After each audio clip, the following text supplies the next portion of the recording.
Shalom, shalom, mes frères et sœurs, vous qui nous suivez à travers cette chaîne, Josaphat Mambouane TV, c'est moi, votre bien-aimé Josaphat, chanteur et prédicateur de l'évangile. Que mon Dieu vous bénisse et vous soit favorable.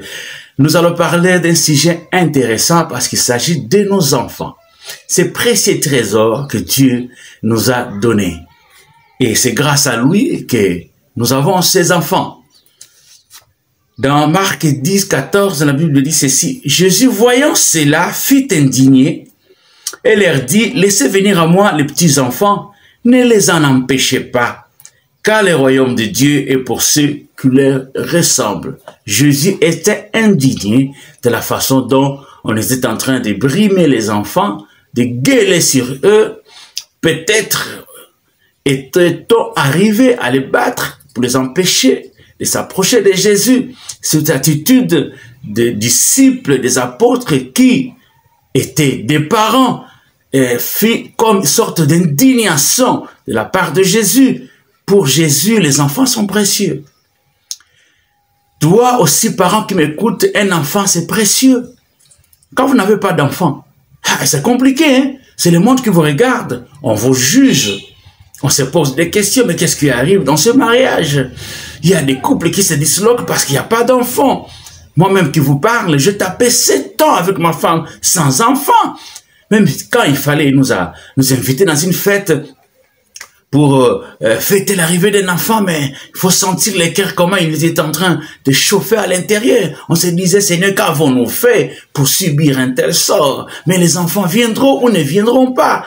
Oh mon Dieu! Les enfants, quand ils viennent, ce sont des petits trésors. Ils sont précieux. Ils sont fragiles.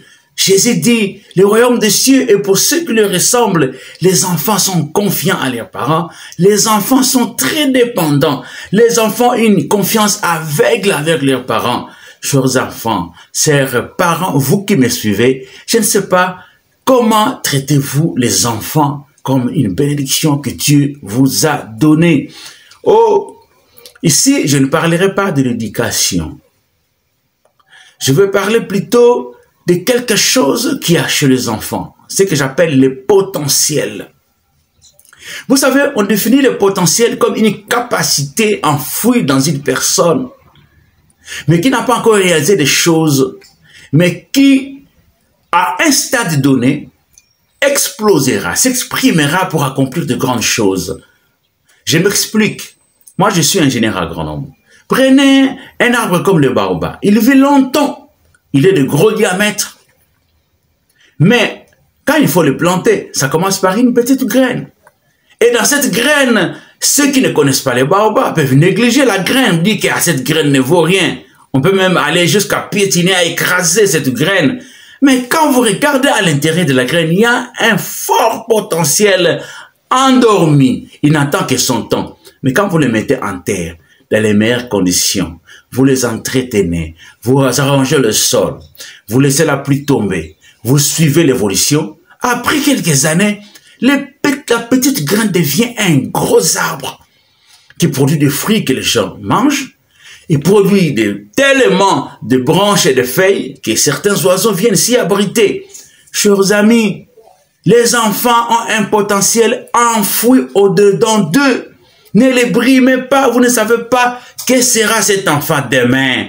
Tous ces présidents de la République, tous les rois que nous avons aujourd'hui, les grands généraux, les ministres, les excellences, gouverneurs et ainsi de suite, est-ce que lorsqu'ils sont nés, ils savaient qu'ils seraient gouverneurs? Est-ce qu'ils sont nés, même leurs parents ne savaient pas qu'ils seraient présidents de la République? Oui, les parents, les enfants qui sont nés, oui, on n'avait pas su. Il n'y a que Dieu qui savait que tel enfant serait tel et tel autre. Chers parents, vous ne connaissez pas l'avenir de vos enfants. Vous ne connaissez pas leur destinée. C'est lui qui a envoyé cet enfant par vous, connaît la destinée. Alors ne bloque pas la destinée d'un enfant. Oui, nous devons les éduquer en les corrigeant et en les instruisant comme il faut. Mais ne les battez pas jusqu'au moment, en fait, jusqu'à exprimer une sorte de mépris. Il y a des parents, je crois des histoires qui circulent, des femmes qui mettent au monde des enfants, qui jettent dans les toilettes. Il donne naissance à un enfant qui va déposer à un orphelinat la nuit. Il se délecte de cette charge, cette responsabilité. Il trouve que un enfant, c'est un fardeau.